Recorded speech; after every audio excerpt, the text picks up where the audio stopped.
TCLC श्रीमान गुरु sir, हमारे DDP के अधिकारीगण, ऑर्डिनेंस फैक्ट्री बोर्ड के अधिकारीगण और यहाँ पर उपस्थित तीनों महासंघों के अध्यक्ष एवं महामंत्री। सर, मैं कहना चाहता हूँ कि 220 वर्ष पुराना यह सरकारी डिपार्टमेंट ऑर्डिनेंस फैक्ट्री बोर्ड, जो कि बहुत ही सफलतापूर्वक आज़ादी के बाद से काम करता आ रहा है। अब तक जितने भी लड़ाइयाँ हुई, हमने अपने आप को प्रूव करके दिखाया है और इन लड़ाइयों के बाद हमारे सेनाध्यक्षों ने और तत्कालीन प्रधानमंत्री महोदय ने, जो भी प्रधानमंत्री हुए, चाहे वो माननीय नेहरू जी हो, इंदिरा जी हो, या जो है आदरणीय लाल बहादुर शास्त्री जी हो, या अटल बिहारी वाजपेयी जी हो, सभी ने जो है ऑर्डिनेंस फैक्ट्री को प्रशस्ति पत्र दिए हैं। हमने अपने आप को प्रूफ करके दिखाया है। इसके बाद विभिन्न सरकारों ने विभिन्न समयों पर इस ऑर्डिनेंस फैक्ट्री के स्ट्रक्चर को बदलने का प्रयास किया, कॉरपोरेशन और जो है प्राइवेटाइजेशन करने का प्रयास किया। विभिन्न कमेटियां गठित हुई। उन कमेटियों के रिपोर्ट के आधार पर सरकार के साथ जो है वार्ताएं हुई और एक नहीं 4 बार 4 रक्षा मंत्री महोदय ने हम लोगों को लिख करके दिया कि ऑर्डिनेंस फैक्ट्री का कॉरपोरेशन संभव नहीं है, इसलिए इसको हम कॉरपोरेशन में नहीं बदलने वाले। जिसमें स्वर्गीय जॉर्ज फर्नांडिस साहब, स्वर्गीय प्रणब मुखर्जी साहब, श्री A.K. एंटोनी साहब, हमारे स्वर्गीय मनोहर पार्कर साहब, चारों ने जो है ऑर्डिनेंस फैक्ट्री का गहन अध्ययन करने के बाद यह लिख करके दिया कि ऑर्डिनेंस फैक्ट्री का कॉरपोरेशन संभव नहीं है। वर्ष 2019 में कॉरपोरेशन का बहस फिर से चली और जो डिफेंस के अंदर जो हमारे ऑर्डिनेंस फैक्ट्री बोर्ड में काम करने वाले 3 महासंघ हैं, all India defence employees federation, INDWF और BPMS, तीनों ने जो है 30 दिन की हड़ताल का नोटिस दिया और उस 30 दिन की स्ट्राइक पर रक्षा मंत्रालय के साथ हमारी विभिन्न वार्ताएं हुई। वार्ताएं हमारी जो है सफल सक्सेस नहीं हुई। आपके पास भी जो है 23 अगस्त 2019 में यहाँ पर एक लंबी वार्ता हुई और आपके हस्तक्षेप के बाद एक जो है रक्षा मंत्रालय ने HLOC, high level official committee का गठन किया। HLOC की 2 मीटिंग्स हुई और 2 मीटिंग के बाद HLOC की कोई भी मीटिंग नहीं हुई। HLOC की क्या रिकमेंडेशन है? कोई जो है किसी तरह की रिकमेंडेशन हुए बगैर एक जो श्रम मंत्रालय के द्वारा, आपके द्वारा जो कमेटी गठित हुई, इसकी किसी भी रिकमेंडेशन के बगैर ही फिर से जो है कॉरपोरेशन की अचानक घोषणा कर दी जाती है 16 मई 2020 को माननीय वित्त मंत्री महोदया के द्वारा। उसके बाद जैसा कि हमारे साथियों ने बताया कि अब तक हम 17 जो है वार करस्पॉन्डेंस हम सरकार के साथ कर चुके। विभिन्न फॉर्मों पर जो है, चाहे वो हमारे माननीय महामहिम राष्ट्रपति जी हों, प्रधानमंत्री जी हों, या जो है रक्षा मंत्री महोदय हों, हमने CDS महोदय को भी पत्र लिखा, सेना अध्यक्षों को भी पत्र लिखा, ऑर्डिनेंस फैक्ट्री बोर्ड को भी पत्र लिखा। सब जगह पर करस्पॉन्डेंस करने के बाद जब हम लोगों को कहीं से भी कोई जो है स्पष्ट उत्तर नहीं मिला, तो तीनों महासंघों ने जो निर्णय लिया था उसके अनुसार हम लोगों ने स्ट्राइक बैलेट लिया। पूरे देश में 41 ऑर्डिनेंस फैक्ट्री ने स्ट्राइक बैलेट में हिस्सा लिया और लगभग 95% से अधिक कर्मचारियों ने हड़ताल के पक्ष में अपना जो है मत दिया। और इसके बाद हम लोगों ने जो नियमानुसार स्ट्राइक बैलेट दिया और स्ट्राइक बैलेट के बाद जो है वार्ताएं शुरू हुई। हम लोगों का एक ही कहना है कि जो 2019 में हम लोगों ने सरकार के सामने बात रखी थी कि आप हमें जो है 30,000 करोड़ का उत्पादन लक्ष्य का जो है डिपार्टमेंट बनाना चाहते हैं, तो हमें वर्तमान आइडेंटिटी में इसी स्ट्रक्चर में हमें 30,000 करोड़ का उत्पादन लक्ष्य दीजिए, प्रोडक्शन टारगेट दीजिए, इंडेंट दीजिए, बजट दीजिए, ताकि हम 30,000 करोड़ का उत्पादन लक्ष्य जो है पूरा करके दिखाएं। और अगर हम 30,000 करोड़ का उत्पादन लक्ष्य पूरा करने में सफल न हो तो आप निश्चित रूप से हमारा स्ट्रक्चरल जो चेंज करना चाहते हैं वो कर दें, लेकिन हमें एक मौका मिलना चाहिए। 220 वर्ष पुराना जो ऑर्गेनाइजेशन है, जिसने समय समय पर अपने को प्रूफ किया है, उसको अचानक जो है कॉरपोरेशन में बदलना, यह जो है सीधे सीधे कर्मचारियों के साथ जाती है। जैसा हमारे साथियों ने कहा कि हम एक जो है सिविलियन डिफेंस कर्मचारी के रूप में हमारा अपॉइंटमेंट हुआ, हमारे यहाँ जो अधिकारी आए उनको भी जो है एक IOFS अधिकारी के रूप में उनका चयन किया गया, और अचानक जो है उनके स्ट्रक्चर को बिना जो है उनसे बातचीत किए चेंज करने का निर्णय लेना, यह जो है कहीं से भी उचित प्रतीत नहीं होता है। हमने सरकार से विभिन्न पत्रों के माध्यम से तीनों महासंघों ने निवेदन किया है। हमारी जो संबद्ध एफिलेटेड यूनियन है, लगभग जो है 123 यूनियन का स्ट्राइक नोटिस है, जो है आपके RLC के माध्यम से भी कैंसिलेशन में है। मैं आपसे यही निवेदन करूंगा कि जो पिछले बार 2019 में आपने जो है सरकार को जो है निर्देश दिया था और सरकार ने जो है HLOC का गठन किया था, अभी जो तीनों महासंघों का एक मांग है कि ये जो निगमीकरण की घोषणा आज जो है आपने इस दौर में कोविड-19 के दौर में जो की है, इसको जो है अविलंब वापस लें और हमें 30,000 करोड़ का उत्पादन लक्ष्य प्रदान करें। उसके अनुसार हमें इंडेंट दें, हमें बजट प्रदान करें और जो है हमें इसी स्ट्रक्चर में काम करने दिया जाए। हमारे अंदर जो कमियां हैं, उन कमियों को दूर करने के लिए एक जो है एक्सपर्ट जो है कमेटी का गठन किया जाए। वह जो है जो भी अपनी रिकमेंडेशन देगी, इसी जो है स्ट्रक्चर में ही सुधार के लिए उसको हम तीनों महासंघ स्वीकार करेंगे, हमारी सारी यूनियन स्वीकार करेंगी। मेरा आपके माध्यम से भारत सरकार से एक ही निवेदन है कि ये जो डिफेंस के लगभग 80,000 कर्मचारी हैं, 80,000 कर्मचारी हैं और हमारी जो सेंशन स्ट्रेंथ है 1,65,000, यहाँ पर 85,000 लोगों को और भर्ती किया जा सकता है, लोगों को रोजगार दिया जा सकता है। तो वहाँ पर जो है रोजगार देने की व्यवस्था सरकार को करना चाहिए, न कि हमारे स्ट्रक्चर को चेंज करके हमें जो है बर्बाद करने का प्रयास नहीं करना चाहिए। ये मेरा आपसे निवेदन है कि आप सरकार से कहें कि इन महासंघों से वार्ता करने के करें और वार्ता करने के साथ साथ जो आपने कॉरपोरेशन की घोषणा की है, इस निर्णय को वापस लेकर के जो 2019 में हम लोगों ने निवेदन किया था कि हमें 30,000 करोड़ का उत्पादन लक्ष्य दो, उसके ऊपर जो है कार्रवाई होनी चाहिए।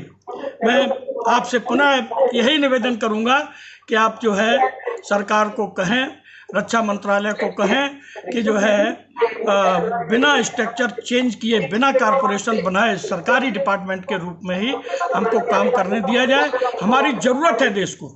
जैसा हमारे साथियों ने कहा कि आज जो है ऑर्डिनेंस फैक्ट्रियों को जो है बंद करने की ओर ले जाना, निगमीकरण को हम मानते हैं कि बंद करने की ओर ले जाना है, और अगर ये बंद होती हैं तो निश्चित रूप से इमरजेंसी में जब हमारे देश पर कोई दूसरा देश अटैक करेगा, जो काम ऑर्डिनेंस फैक्ट्रियों ने करके इस देश को जो है अपने सुरक्षा करने में अपना योगदान दिया है, आने वाले समय में प्राइवेट सेक्टर जो है इसमें जो है योगदान देने वाला नहीं है। ये स्पष्ट रूप से हम लोग कहना चाहते हैं। इसलिए भारतीय प्रतिरक्षा मजदूर संघ की ओर से मेरा यही निवेदन है कि सरकार अपने निर्णय पर पुनर्विचार करे और कॉरपोरेशन के निर्णय को वापस ले, 30,000 करोड़ का उत्पादन लक्ष्य हमें दे, हमारे अंदर जो कमियां हैं उनको सुधार के लिए एक जो है एक्सपर्ट कमेटी का गठन करे और हमें जो है सरकारी डिपार्टमेंट के रूप में काम करने दिया जाए। इतना ही मैं निवेदन करना चाहता हूं। बाकी हमारी महामंत्री श्री मुकेश सिंह जी आपके सामने विषय रखेंगे। Thank you sir. Okay, thank you. Sadhu Singh ji ने ब्रीफ कर दिया है, लेकिन आप बताइए। नमस्कार सर। नमस्कार। आज की ज्वाइंट डिस्कशन के चेयरमैन डिप्टी सीएमसी के गुरु सर, ऑर्डिनेंस फैक्ट्री बोर्ड को रिप्रेजेंट कर रहे हमारे डीडीजी कोऑर्डिनेशन श्री सी रामचंद्रन सर, एम्प्लायर साइड को रिप्रेजेंट कर रहे director PNC Shri Sandeep Jain sir, हमारे फेडरेशन के सभी पदाधिकारीगण और गुरु सर को सहयोग कर रहे मिनिस्ट्री ऑफ लेबर के सभी अन्य अधिकारीगण। चूँकि 2020 के मैच में मैं लास्ट बैट्समैन हूँ, एकदम आखिरी में कुछ गेंदें खेलने को मिलती हैं, तो स्वाभाविक है कि आप सब मैच का आनंद ले चुके हैं। आप सक्सेस मारिए। जहाँ तक आज की मीटिंग की बात है सर, आपको ध्यान ये है कि जो हमने 4 अगस्त 2020 को आपको नोटिस दी है कि हम 12 अक्टूबर से स्ट्राइक पे जाने वाले हैं, मामले को लेकर के आप हम लोग को समझाने के लिए बुलाते हैं कि आप मैनेजमेंट को ये समझाना चाहते हैं, हम दोनों को एक किसी निर्णय पे ले जाना चाहते हैं कि न तो सरकार के निर्णय पे आगे बढ़े, हड़ताल के निर्णय पे आगे बढ़े। मैं ऐसा समझता हूँ कि आपने को बुलाया है और ये कोई नई परंपरा नहीं है सर। आपको ध्यान होगा कि पिछले साल अगस्त में स्ट्राइक पे जाने के लिए जब तैयार थे तो एक नेगोशिएशन शुरू हुआ एडिशनल सेक्रेटरी डीसी के साथ, उसमें पहला मीटिंग 14 अगस्त, दूसरी मीटिंग 16 अगस्त को, इसमें शायद आप आए थे, आप और आपके एक और सहयोगी टीडीपी के, मुझे लगता है और सुनाई पड़ रहा जी, और हम सब 23 अगस्त 2019 को डिफेंस प्रोडक्शन सेक्रेटरी के साथ एक सेटलमेंट पे पहुंचे कि अभी हम अपनी हड़ताल को वापस लेंगे और रक्षा मंत्रालय एक high level official committee constitute करेगा जो इसको देखेगा कि कैसे ऑर्डिनेंस फैक्ट्रीज को 30,000 करोड़ के उत्पादन लक्ष्य को हासिल कर सकता है। एग्जिस्टिंग सेटअप में हमारा ये मानना था और उसके बाद हमने लिख करके दिया भारत सरकार को कि हम अपनी हड़ताल को वापस ले रहे हैं, इस शर्त के साथ कि अगर भारत सरकार जब कभी भी फिर कारपोरेशन की तरफ आगे बढ़ेगी तो फिर से हम हड़ताल पर जाएंगे। ये पिछले साल का निर्णय था और हमने लिख करके दिया था। इसलिए अगर सरकार अभी फिर से कारपोरेशन की तरफ आगे बढ़ रही है तो हमारा वो अधिकार जो आपने दे रखा है इंडस्ट्रियल डिस्प्यूट एक्ट में, उसके तहत हम हड़ताल पे जाने को अधिकृत हैं। जहाँ तक हड़ताल का राष्ट्र के हित में होना या न होना आपने शुरुआत में प्रश्न रखा था, बहुत विचारणीय मुद्दा है। एक्चुअली हड़ताल कभी भी राष्ट्र के हित में होती नहीं है, बशर्ते कि वो शौकिया तौर पे की गई है। यहाँ हमने हड़ताल अपने मन से नहीं की है, हम हड़ताल को रिस्पॉन्सिव कोऑपरेशन की तरह से ले रहे हैं। सरकार ने एक निर्णय लिया कि हम कारपोरेशन करेंगे, आत्मनिर्भर भारत बनाएंगे, उसमें आयुध निर्माणियों का निगमीकरण करेंगे और डिफेंस की इंडस्ट्रीज में 74% जो है एफडीआई लाएंगे। थोड़ा कंट्राडिक्टरी है, आत्मनिर्भरता और विदेशी पूंजी, और साथ ही ऑर्डिनेंस फैक्ट्रियों की लिस्टिंग करेंगे स्टॉक एक्सचेंज में। ये सब कुल मिलाकर के अच्छा माहौल नहीं है। जहाँ तक ट्रेड यूनियंस की बात है सर, अभी ट्रेड यूनियन का दायरा बढ़ा है मिनिस्ट्री ऑफ लेबर की वजह से या आप लोग के बार बार इंटरेक्ट करने से, आईएलसी आईएलओ में पार्टिसिपेशन से। अभी हमारा रोल सर बोलते हैं उसको कि इकोनॉमिक डेवलपमेंटल एक्टिविटीज़ की तरफ हो गया है। जो भी आर्थिक गतिविधियां हैं उसमें हमारा बहुत अहम रोल है और हम लोग एक लेवल ऊपर निकल गए हैं। सिर्फ वर्कर्स वेलफेयर के ऊपर कंसंट्रेट नहीं किए हैं, बल्कि अब हम उद्योगों के संरक्षण की बात करने लगे हैं कि सस्टेनेबिलिटी ऑफ द इंटरप्राइजेस। हम पहले सिर्फ अपने लिए बात करते थे, आज हम पूरे उद्योग के लिए बात कर रहे हैं। और जो उद्योग की हम बात कर रहे हैं सर, तो ये विशुद्ध रूप से इस राष्ट्र के हित के लिए बात कर रहे हैं। हम लोग का ये मानना है कि डिफेंस इंडस्ट्री दूसरी इंडस्ट्री से थोड़ा सा अलग महत्व रखती है, इसीलिए तो उसको शुरुआत में नहीं खोला गया। 1951 में जो प्रोडक्शन पॉलिसी बनी उसमें डिफेंस को छोड़ रखा था। 1991 में भी एलपीजी लेकर के आए, लिबरलाइजेशन, प्राइवेटाइजेशन, ग्लोबलाइजेशन, उसमें भी कोई काम नहीं किया 10 साल तक, वेट किया सन 2000 तक। तो कहीं न कहीं इसका कोई विशेष महत्व रहा होगा, इसीलिए हम सबको एक विशेष स्थान मिला रहा। और आज जो परिस्थितियां हैं उनमें हम लोग को एक मार्केट की तरह से ट्रीट किया जा रहा है, कमर्शियल एक्टिविटीज हमें तलाशी जा रही है, जो हमारा कभी मैंडेट नहीं था सर। और इसलिए सरकार का सर ये निर्णय जो है ये ठीक नहीं है। कुछ परेशानियां और भी हैं, जैसे सरकार की तरफ से बार बार सर कहा जा रहा है कि हम कर्मचारियों की समस्याओं को सुनने के लिए तैयार हैं, उनकी क्या क्या समस्याएं हो सकती हैं। यही एक टर्म्स ऑफ रेफरेंस उन्होंने एचएलओसी को भी दिया था कि आप बताइए कि कारपोरेशन होने के बाद क्या समस्याएं आएंगी। हम तो उससे पहले की समस्याओं की बात कर रहे हैं कि आपके पास क्या समस्याएं हैं कि आप कारपोरेशन में जाना चाहते हैं। उन समस्याओं के ऊपर हमसे बात करिए, उन समस्याओं का निराकरण करिए, और अगर जरूरत पड़ती है तो हम दोनों के बीच में मेडिएशन के लिए मिनिस्ट्री ऑफ लेबर को रखिए कि हम सही कह रहे हैं या नहीं कह रहे हैं, आप सही कह रहे हैं या नहीं कह रहे हैं, और हमको मौका दीजिए हमारी क्षमता को परखने के लिए। जैसा अभी हमारे पूर्व वक्ताओं ने कहा कि अगर 30,000 करोड़ का उत्पादन लक्ष्य हम नहीं हासिल कर पाते तो आप 5 साल के बाद फिर आप रिव्यू कर दीजिए। लेकिन एक तरफा ये निर्णय ये सर ठीक नहीं है। तो ये कुछ गंभीर मुद्दे हैं। अच्छा, सरकार ये बार बार जो कह रही है उससे थोड़ा कंफ्यूजन हो रहा है कि हम कर्मचारियों की समस्याओं के ऊपर ध्यान देना चाहते हैं, उनकी समस्याओं पे आश्वस्त करना चाहते हैं। कैसे आश्वस्त करना चाहते हैं सर? सरकार से हम पिछले कई सालों से एक मांग करते आ रहे हैं कि न्यू पेंशन स्कीम को स्क्रैप कर दिया जाए, ये ठीक नहीं है। 2004 के बाद से लगभग 20 लाख केंद्रीय कर्मचारी न्यू पेंशन स्कीम में जुड़ चुके हैं, इसको समाप्त किया जाना चाहिए।